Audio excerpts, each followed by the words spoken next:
There are some places about which I have been fascinated from afar for many years. Orkney is one such place.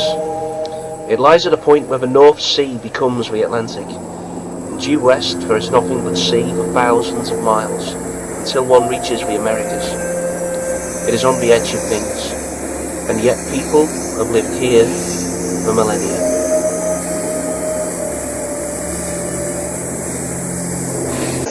Our first port of call was Aberdeen, a city made grey by granite and mist. There, beside the Tawdry Stadium, we stood next to the statue of Alec Ferguson, one of the greatest football managers to ever live. In 1985, the same year Everton, my team, were English champions, Ferguson became the last manager to break the chokehold of the Glasgow Giants and win the Scottish title for Aberdeen. The Tawdry itself has been home to Aberdeen since 1899. In the 1920s, the Tawdry became the first football stadium with dugouts, the design introduced by Aberdeen coach Donald Coleman to enable him to inspect players' footwork. In 1978, after the conversion of the South Stand, the Tawdry became the first all-seater stadium in Britain. Down at the harbour, as we waited to leave for Orkney, we saw the international entrance to the tall ships race, a global event that still celebrates technology many would consider to be obsolete.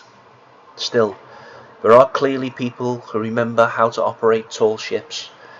Given what we were about to encounter in Orkney, these ships looked positively cutting edge.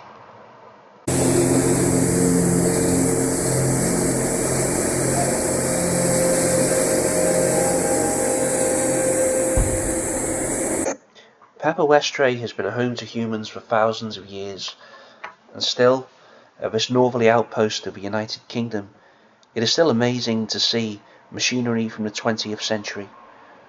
This steamroller was built in Rochester, Kent.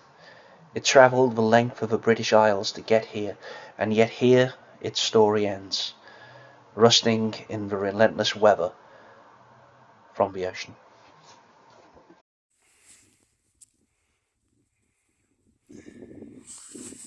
If you've ever seen Thomas the Tank, you're probably familiar with Trevor the traction engine. Well, hopefully this wasn't Trevor's fate,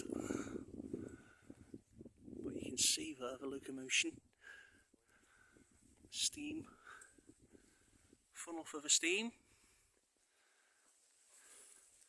and a rusted old engine. Gears. That is what becomes of old machinery. Rusted and forgotten.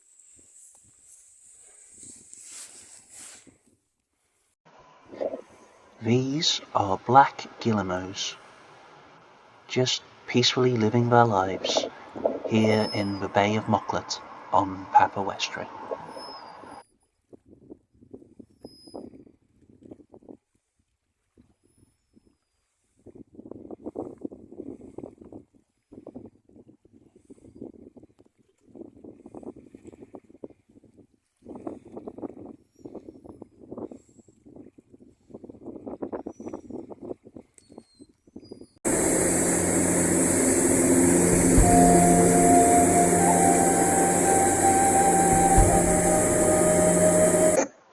This is Nap of Howard. It's on Papa Westray, one of the northernmost of the Orkney Islands. It has a population of less than 100 people, and yet here is where some of our distant ancestors chose to lay down roots. It was built in around 3700 BC, and it may be the oldest known stone house in northern Europe. It was occupied until around 2800 BC, so for around 900 years. That's the difference in time, roughly, between me and Henry I, who built Reading Abbey. This image is of a larger house, where people probably dwelt. This is the smaller construction, adjoined to the large house and possibly some sort of workshop. And this is as far as one can go. A few footsteps westward, and you would be in the vast Atlantic. So why did our ancestors come here? Were they fugitives, or were they searching for some other sort of freedom? Out here with Paul. He's just over there. Taking his trousers off. Taking his trousers off for the camera. And this is Papa Westray. It's the furthest north I've ever been in my life. I think, I'll look at a map later, but I think this is the northernmost Orkney island. So we're a good few miles north of Kirkwall. And this is the Nap of Hower. And it's one of the oldest settlements in Europe. Settled around 3,500 BC. So this is way older than Skara Brae, about 400 years older than Skara Brae. So let's go in and take a look. So I genuinely was not expecting this when I came. I was just expecting a couple of rocks or something. This is amazing. Look at what's been preserved. And the houses.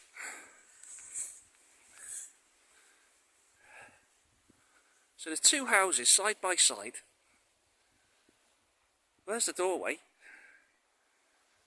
I mean, we'll look down and take a peep at some of the signs and things later. I assume this has been restored in some way. It seems very, very hard to believe that it was found like this. That's immaculate. 3,500 BC. There's Paul doing his Hobbit impression.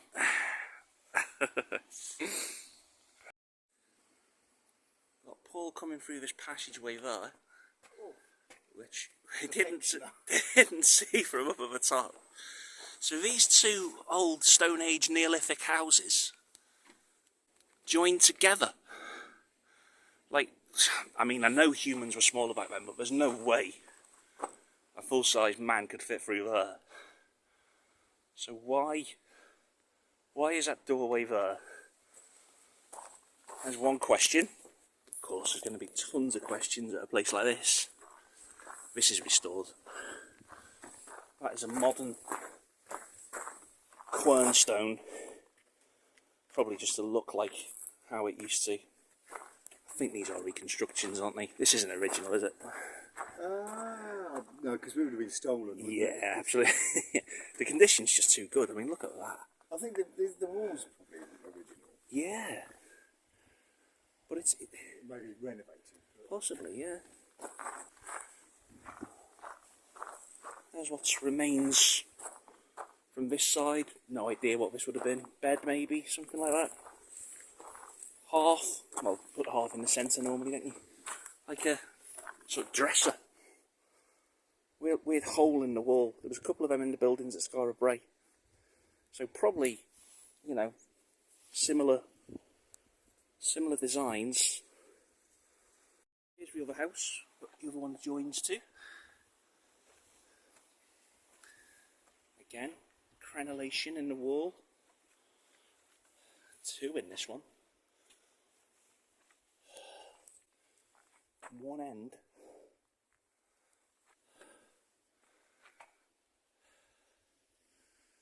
Storage, maybe? Who knows? But you can still see the shapes of the houses. It's amazing.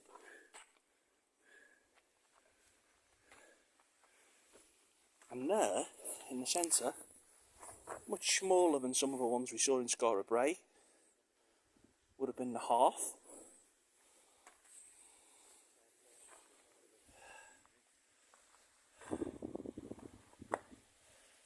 I'm blown away by this place, I really am.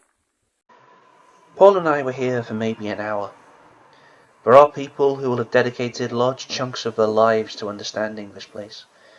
And yet, when it comes to the Stone Age, the questions build one upon another, like the sandstone blocks from which these constructions were made.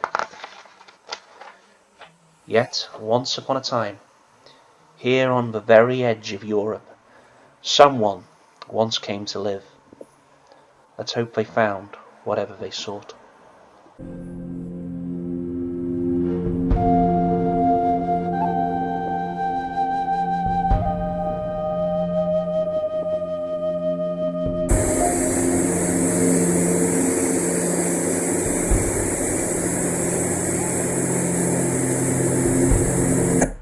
This, believe it or not, is Ness of Brodgar. It is a Neolithic village which the earliest buildings dates to roughly around 100 years after the first buildings at Nap of Hower. It's all underground now. It was last excavated in 2016, but it lies just to the south of the Ring of Brodgar, and it's right in this kind of area where all these Stone Age sites are located.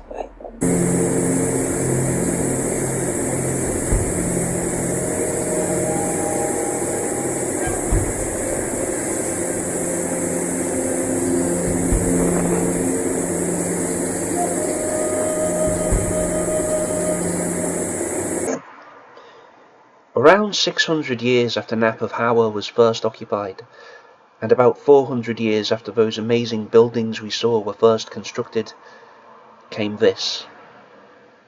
Skara Brae is no isolated farmstead. This was a full-blown community. It's likely it was even bigger when it was occupied, but coastal erosion on this west coast of mainland Orkney has diminished its size. Owing to how the weather has treated this place, it is perhaps ironic that it was a great storm here in the Bay of Skall which uncovered it in 1850. William Graham Watt of Skall House, the son of a local laird, began an amateur excavation, but abandoned it after uncovering just 4 houses in 1868. After a disastrous plundering by a shovel-armed group in 1913, when it is believed many artefacts were stolen, a team from the University of Edinburgh, led by Professor Vere Child, excavated the site in 1927.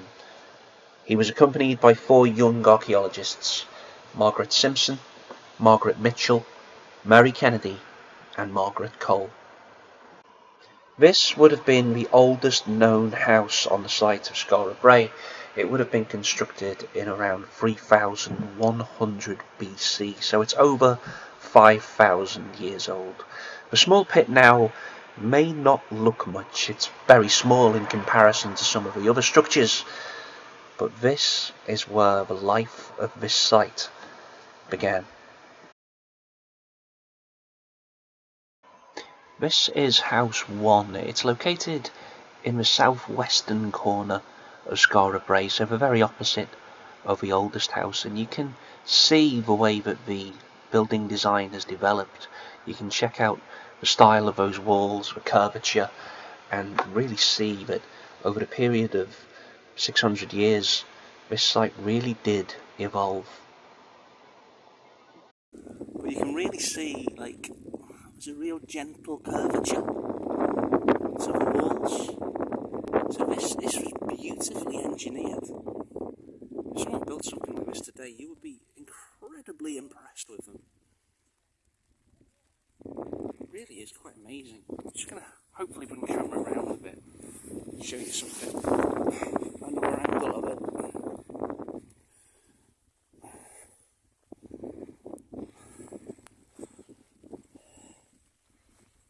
Just look at the stonework again.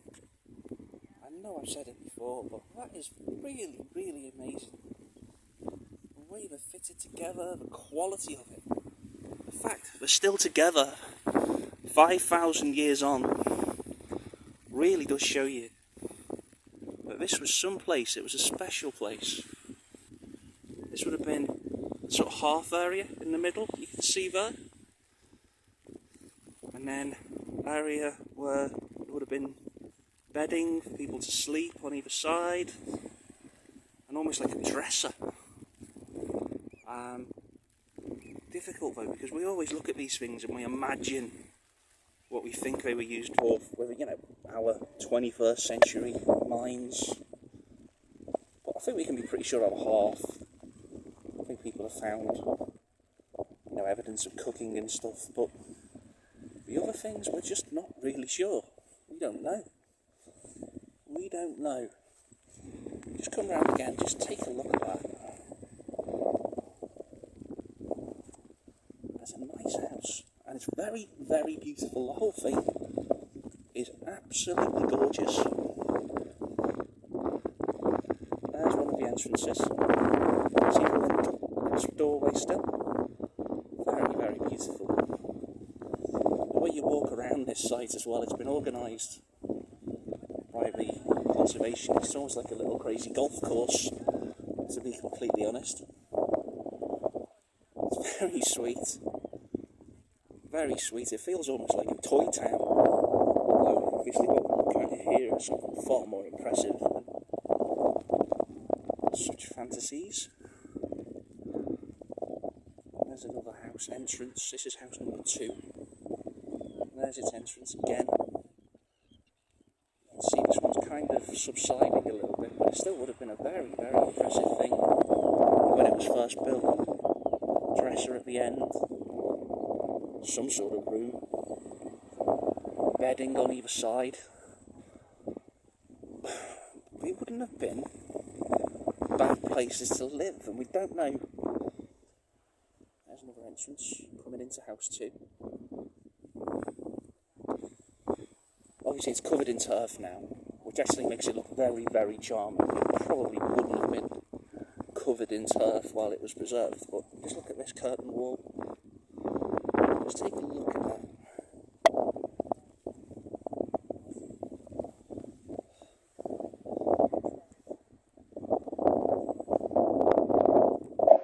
Sometimes I think you can just let places speak for themselves.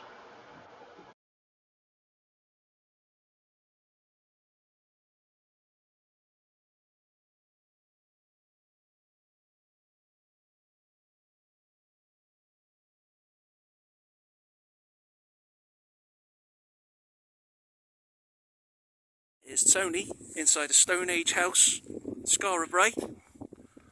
Fantastic. Just arrived at this village. Look at that doorway. So this would have been a replica of one of the houses on the site of Skara Brae.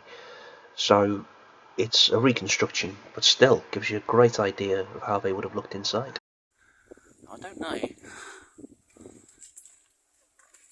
I'm assuming I'm allowed in here. No one stopped me. So this is the inside of the house. Just look at this. It's just amazing. You can imagine someone living in here now. Okay, you probably think they were a bit poor, but it's not the worst house I've ever seen.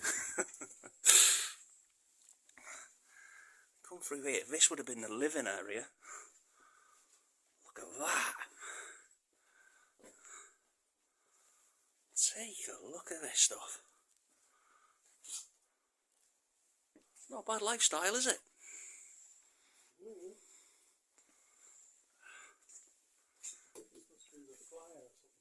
Yeah, I'm trying to think. Maybe a bed?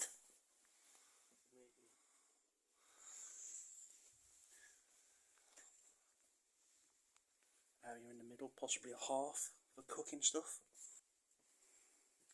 And this is almost like a kitchen area. What's this for?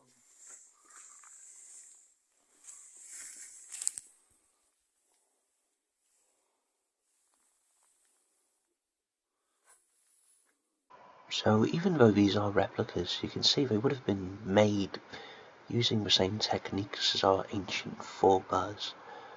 And you can see the patterning on them. These were people who clearly had an interest in not just functionality, but also beauty.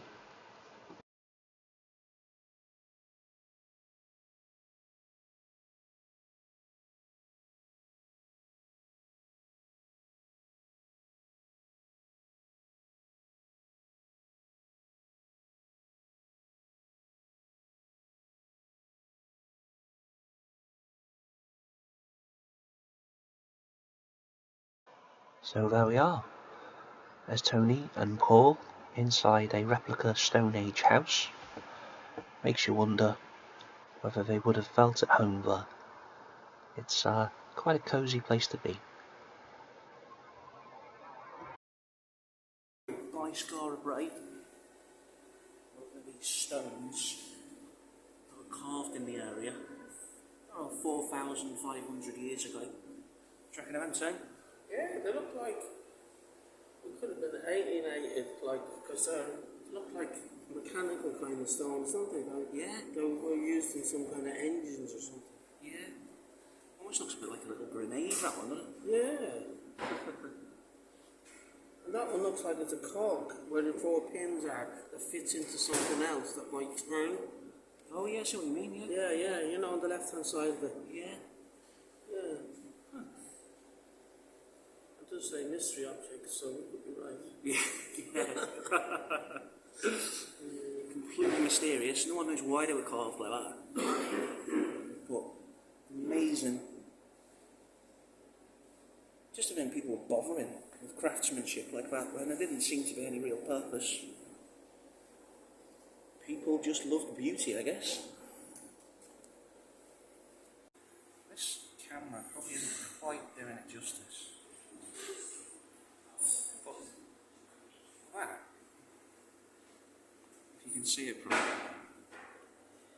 you could walk into any shop in the world today, see an object like that and think it was made in a factory, think it had been mass produced. That was made 5,000 years ago.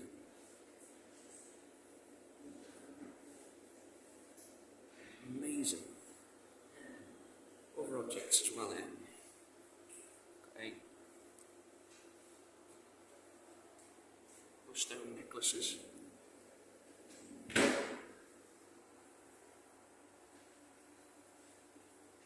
Stuff that you just sort of... Okay, obviously they look a bit damaged and old, but you could imagine people using them. You can imagine them being functional from 5,000 years ago.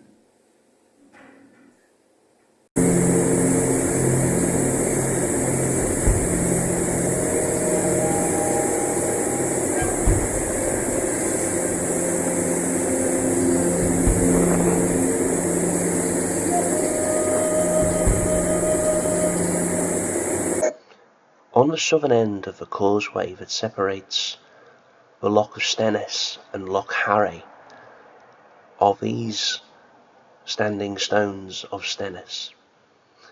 They're about the same age as Skara Brae on terms of when they were put into the ground, but hopefully some of these images give you a chance to just see the scale of them. They're all very impressive heights, probably about 15 foot each, and when you see that, it's quite obvious that these stones were meant to be seen. By whom, we're not really sure, but to the northwest, across the lochs of Stennis and Harry, about 7 miles away towards the Atlantic coast, that's where Skara Brae is. And as these stones were erected at around a similar time, it does seem inconceivable that the people of Skara Brae wouldn't have known that these rocks were there. The big question is, were these rocks erected by the community at Skara Brae for some reason, or were they meant to be seen by the people of Skara Brae for some reason? There's Tony. Behind him is the loch separating us from the Ring of Brodgar. Pretty spectacular. Pretty amazing place, really.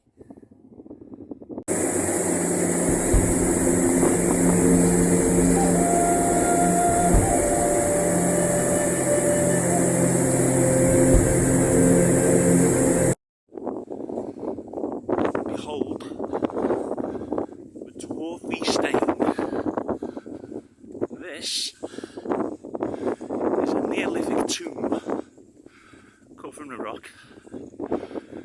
about 5,000 years ago. Similar age to Skara Brae. And you can see it's a mystical looking thing. A beautiful piece of sandstone slab. Over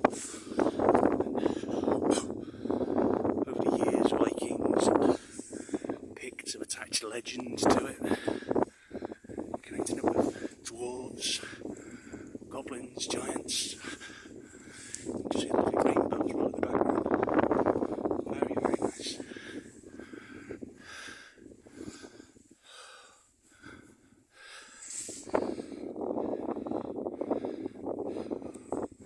Let's take a look inside.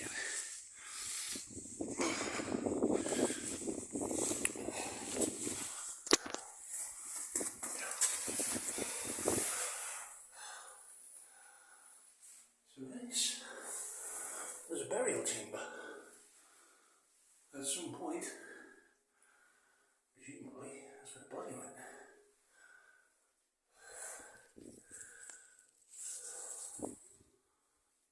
I think that's a bit more modern.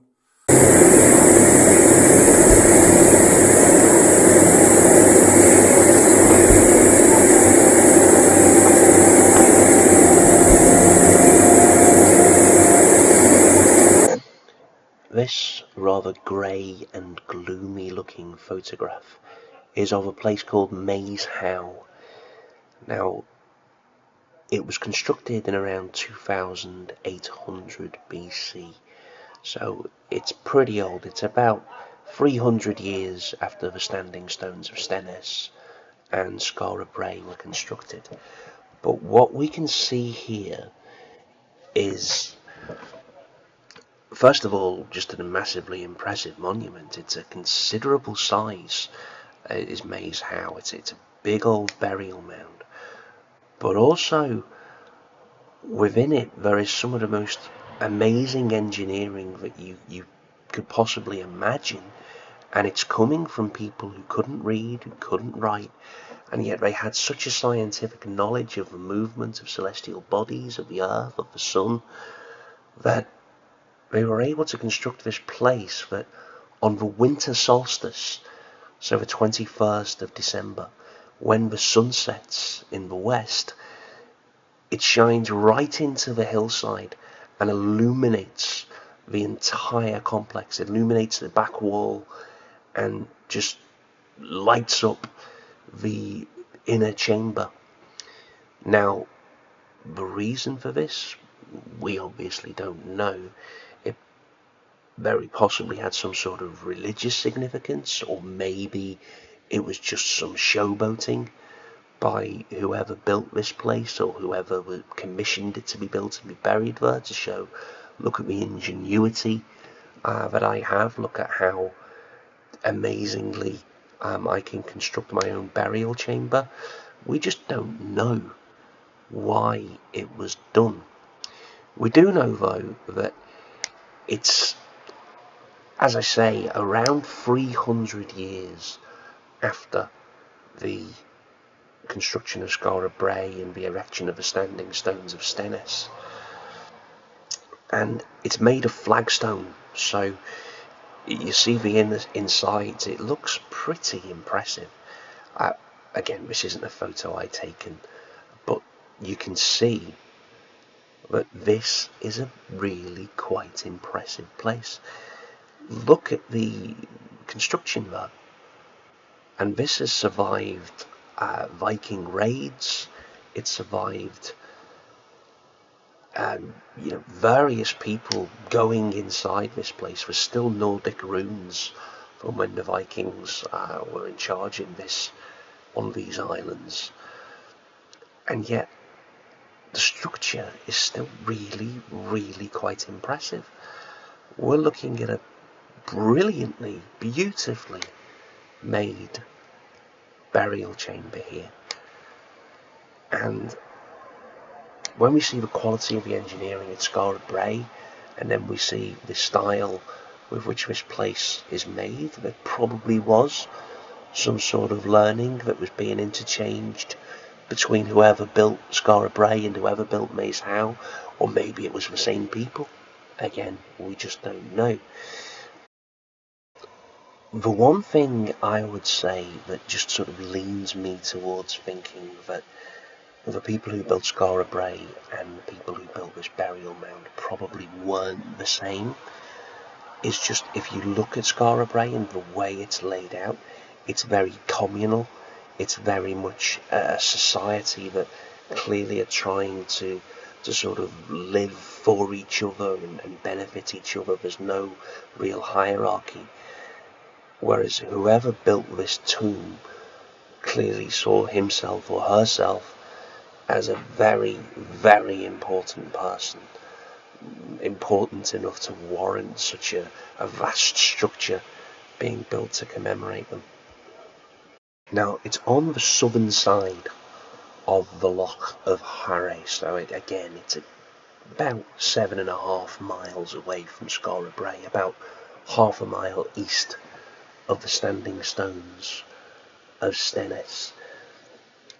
And you just sort of get an impression, and it's only an impression, and it's only the ramblings of a complete amateur, that the edge of the loch was some kind of boundary, and you had the community at Skara Brae over in the west, and here on the sort of eastern, southeastern shore of the loch, you had this different community, but it was separate from it somehow.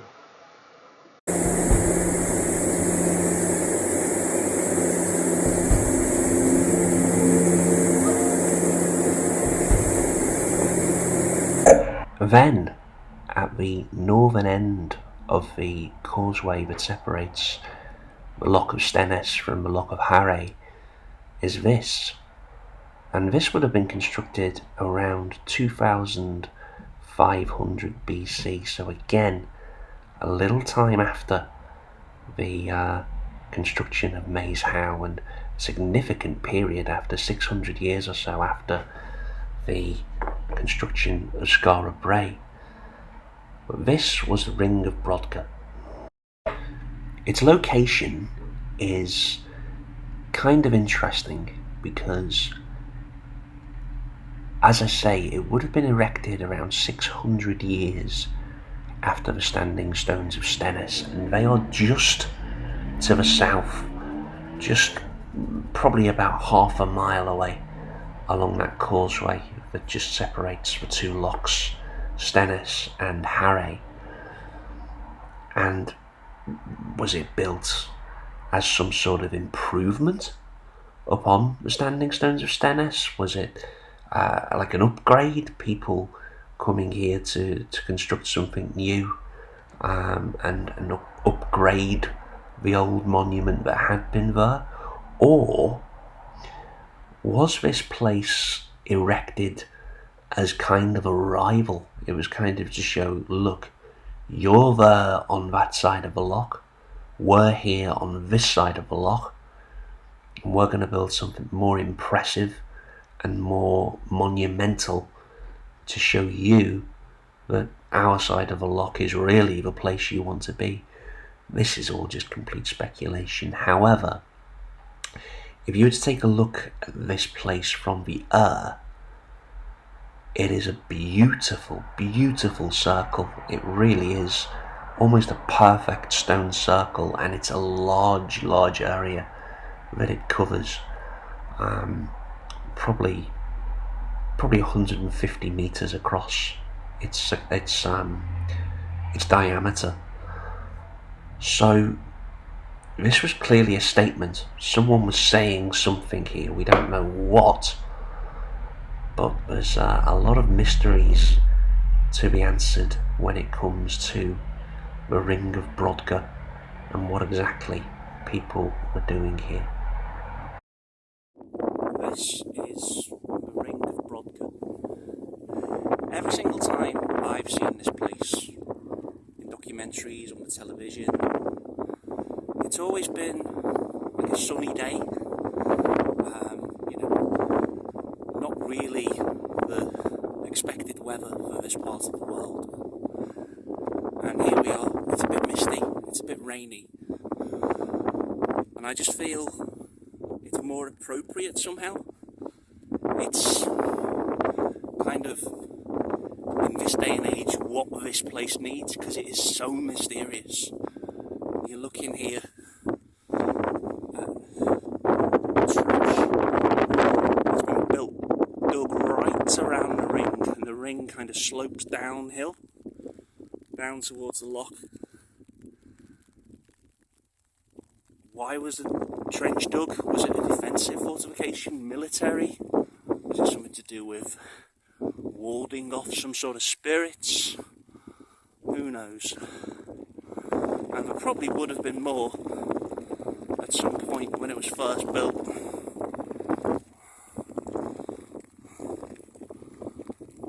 And way off in the distance, I don't know if I'll be able to see it because of the mist, but in that direction is Maze Howe,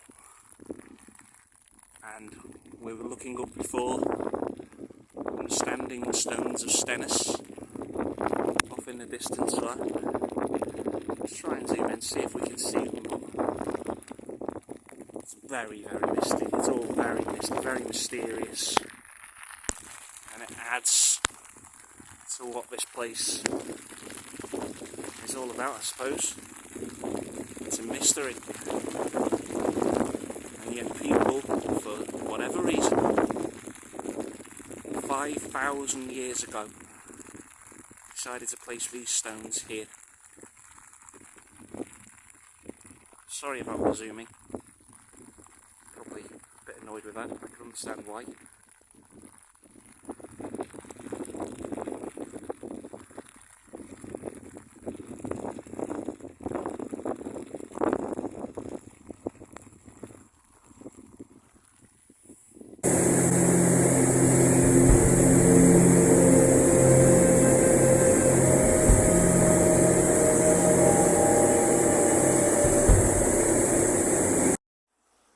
In 1116, there were two cousins who were both Earls of Orkney. One was named Magnus Erlendsson, and one was named Håkon Paulsson. And probably through jealousy, normal sibling rivalry mixed with political intrigue, Håkon Paulsson murdered Magnus. And this cathedral was built to commemorate Magnus Erlendsson in 1138 by one of his successors, Saint Ronald Calle Colson. And we'll go inside in a minute and we'll say a bit more about Saint Ronald, because he's buried in here.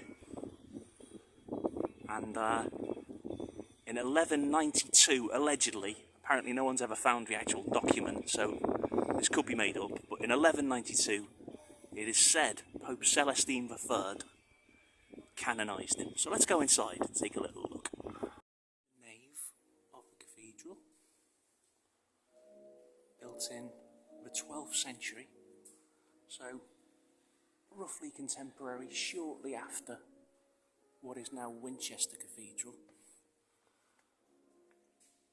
Still pretty impressive in scale. Look at that, look at those archways. Beautiful. Just look around at the ceiling there. See the vaulted, lovely Gothic architecture. Perfect. Somewhere in here, we are going to hopefully find the burial place of Saint Ronald. Probably can't see that very well because of the sunshine, but if things focus, that is an image of the Earl Einar Torf, who was the grandson of the first Earl of Orkney. And he, there are stories, it's probably not true, but there are stories that he was the father of Rollo, the guy who became the first Duke of Normandy in France. So, if that's true, the chap you're looking at up there is a direct ancestor of William the Conqueror.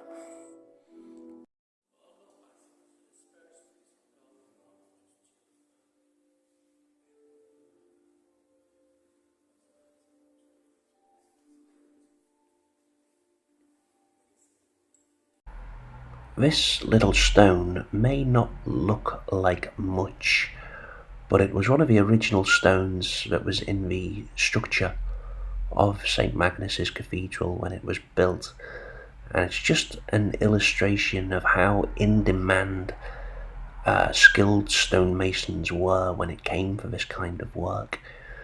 So there were masons that came from all over the place to aid in the building of this cathedral, far afield as down in England and from various places across the sort of world where these people had influence.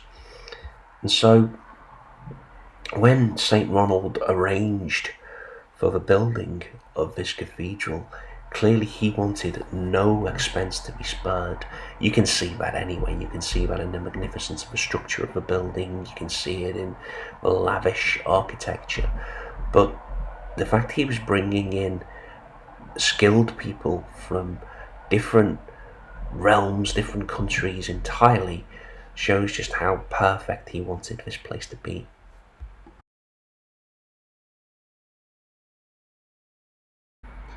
And this pillar within the cathedral is where St. Magnus, the man after whom the cathedral is named, his remains are in this pillar within the cathedral.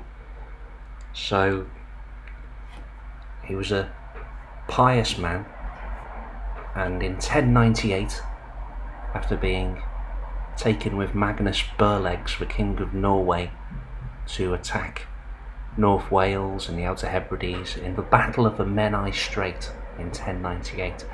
It was Magnus, due to his religious convictions, that refused to fight, said these people have got never done any harm to me, so I'm not going to fight them. And Magnus Burlegs, from that point onwards, hated Magnus Erlendsson, and Magnus Erlendsson had to go on the run and escape from Magnus Burlegs, took refuge with the King of Scotland at the time, and then in 1105 returned to Orkney to take up his earldom alongside his cousin Hakon Paulson, the other Earl of Orkney. And St. Magnus would have ruled in Orkney for about 7 years alongside Hakon, but unfortunately Hakon, as people can do, got a little bit jealous of his cousin, who had a fairly pious reputation by this time. But rather than confront him outright, he plotted to kill him by arranging a meeting on the island of Egglesey with him, where rather than kill him himself, he got his cook, a man called Lifolf, to kill him. St. Magnus, according to the Orkney saga, fully expected this treachery. He didn't fear death, he just thought it was part of God's plan, as it were. And when he arrived on Egglesey, he was praying at the church there when Lifolf came forth to kill him. He was going to behead him initially, but Magnus persuaded him not to. He stood in front of him and told Lifolf to stand in front of me and strike me hard on the head. It's not fitting for a chieftain to be beheaded like a thief. And take heart, poor fellow. I've prayed that God grant you his mercy. So Magnus was clearly someone who was quite a pious individual, or certainly he's recorded as being a pious individual. The date on this plaque, though, apparently is incorrect. He was actually martyred in 1117 rather than 1115, so that's 2 years out. But when he died, his body landed on a field in Egglesey. It had previously been rocky and overgrown with moss, and it became a lush green field once he landed there, ripe for pasture. And this photograph actually is of the skull that was found, which is reputed to be the skull of Magnus Erlendsson. You can see the horrible fracture wound where Litholf probably would have struck him with whatever blunt instrument he was killed with. So yeah, I mean, the story about him being murdered certainly seems to be true if this bone is anything to go by. Well, that was Saint Magnus, and he became a saint. The saint whom this cathedral was founded and named after.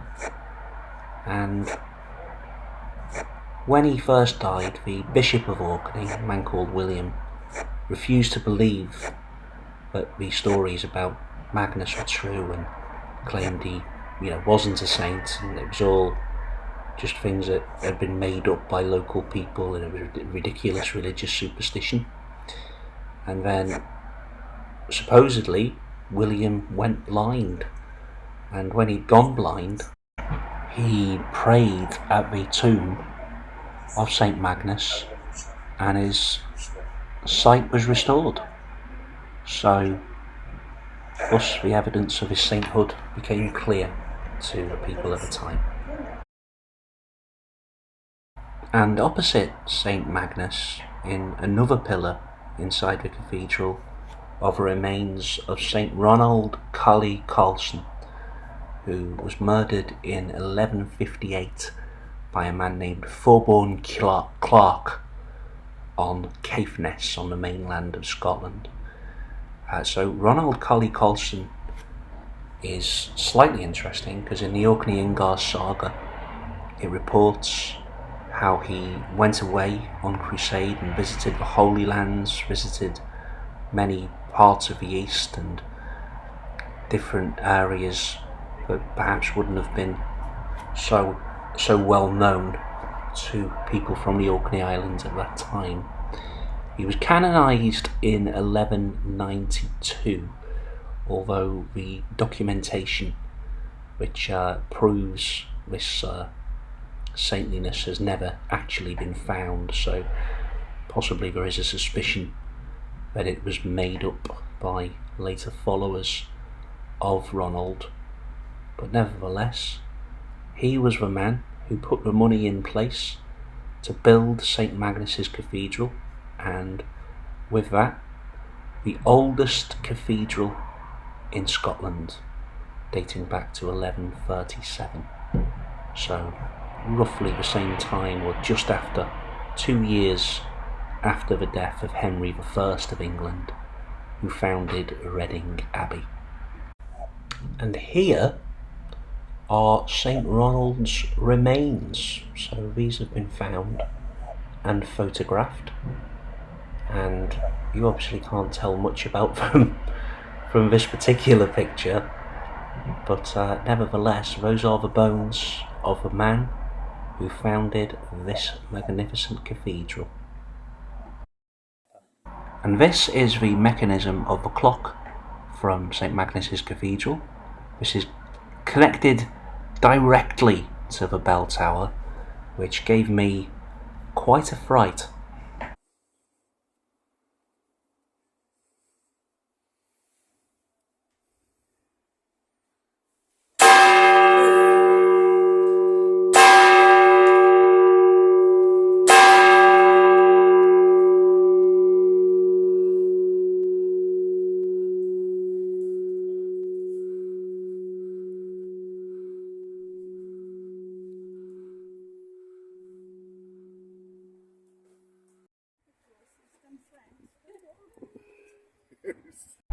Previous video and the below photograph show a view of Tony, who was down at the bottom of the bell tower in the cathedral's front garden, and I hope this does justice to just how high it was, because you can barely see Tony there as he's sitting on a monument in the sunshine.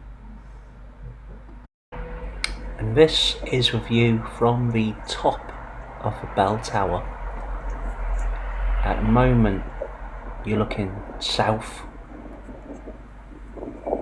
Now we're going west.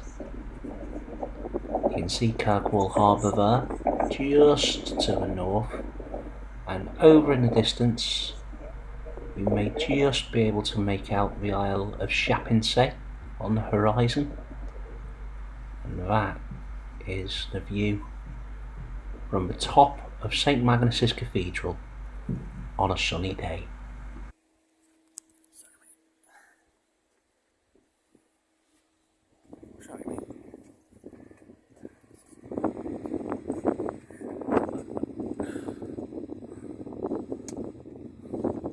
Just come up here, just to get away from it all. Yeah? Sorry? Do you ever just come up here just to get away from it all? No, Oh, okay. just like, and when I finish, I have another tour, and then when I finish, I have to come back to switch it off the light. I spend half an hour on my own. That was It's really very peaceful. relaxing. That Then was great. switch it off the light and just with the natural light. So I think I'm pretty blessed to work here. Yeah, it's a good job.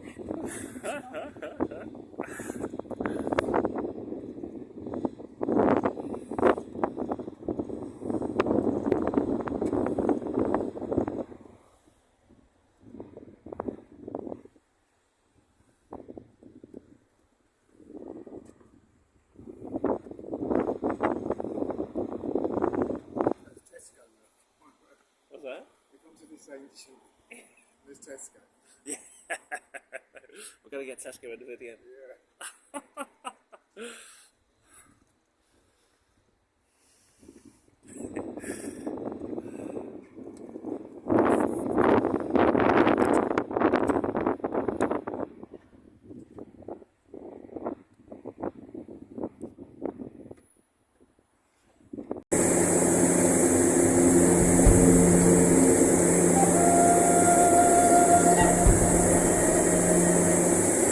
You can see there in the field some very, very charming Highland cattle.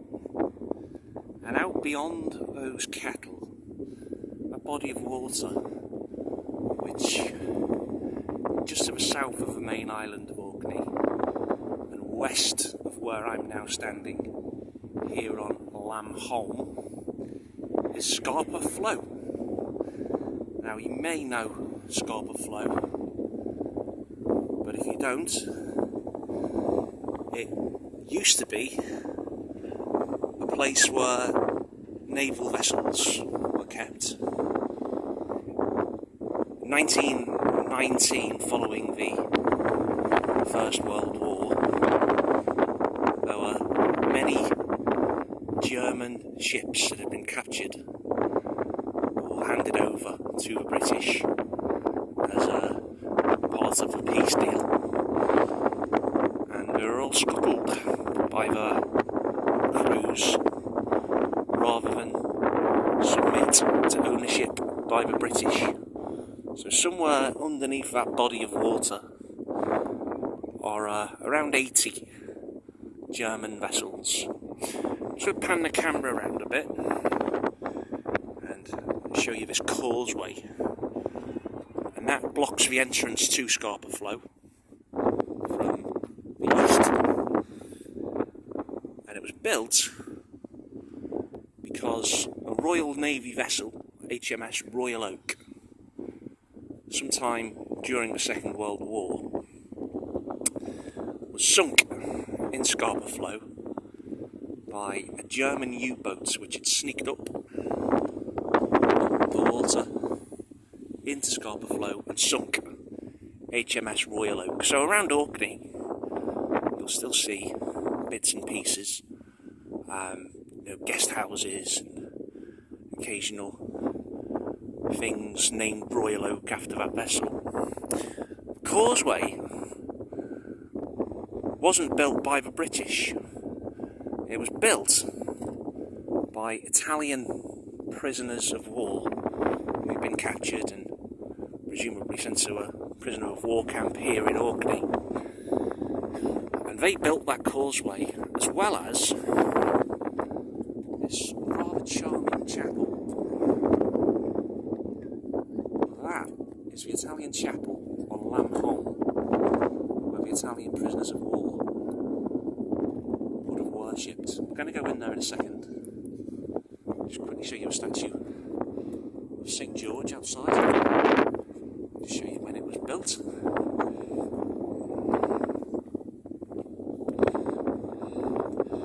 there's old George slaying the dragon, and words on the inscription: PDC Italiani, 7th of August 1943. What PDC means, I'm not sure, but we hopefully will find out. See you in a bit. Here's the chapel from behind. You can see it forms like a tunnel structure. Looks more like some sort of military installation. Possibly that's what it was. We'll find out in a little bit.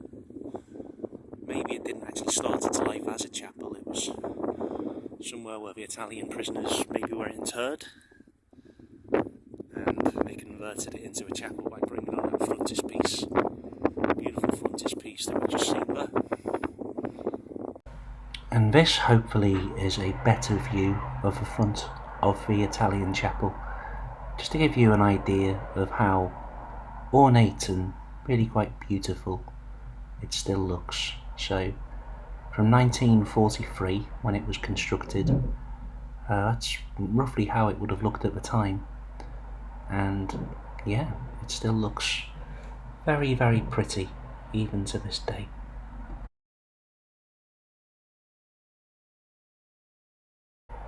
So this place was designed by a man called Domenico Sciacchetti, and he was an Italian prisoner of war from a place called Moena near Trentino in Italy. And this place obviously meant a lot to him, but it probably would have meant a lot to all of the people who worshipped here. There were 550 Italian prisoners of war stationed in Orkney, and you can imagine there were many, many, many hundreds of miles away from home in a place that was cold.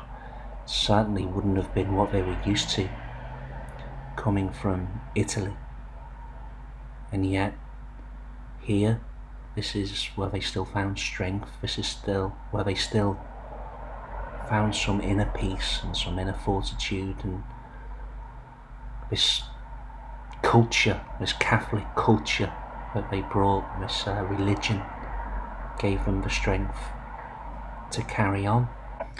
Would have actually been built from the shape of two Nissen huts joined end to end.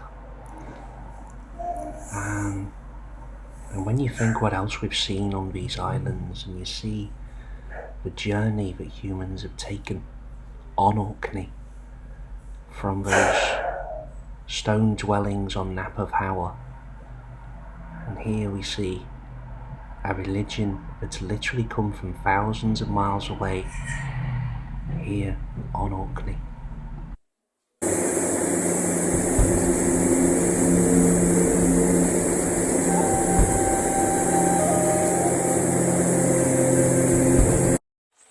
Just arrived in Stromness, second biggest town in Orkney. I'll have a little look around in a second before we get on the ferry off to Hoy.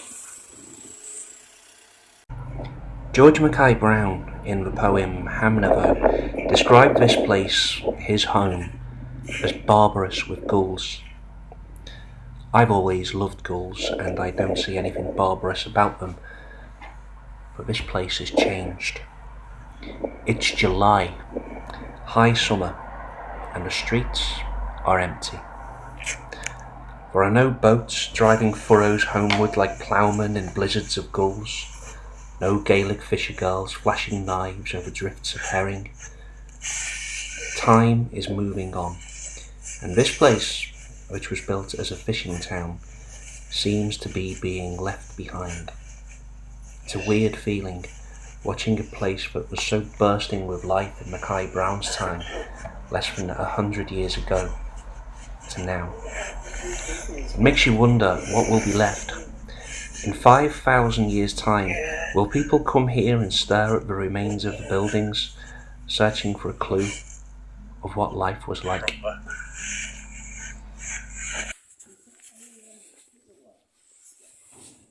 Oh, probably is, yeah. Yeah, probably is a killer whale skull. Good God. Oh, mossy. Bigger than I thought, you know. You even see the spout.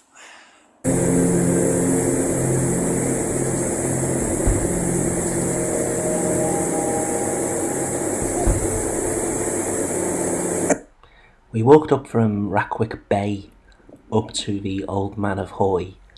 You can see how misty it was. This was about halfway up the walk, so we climbed the mountain. We were just coming towards the cliffs, so it was relatively flat from this point.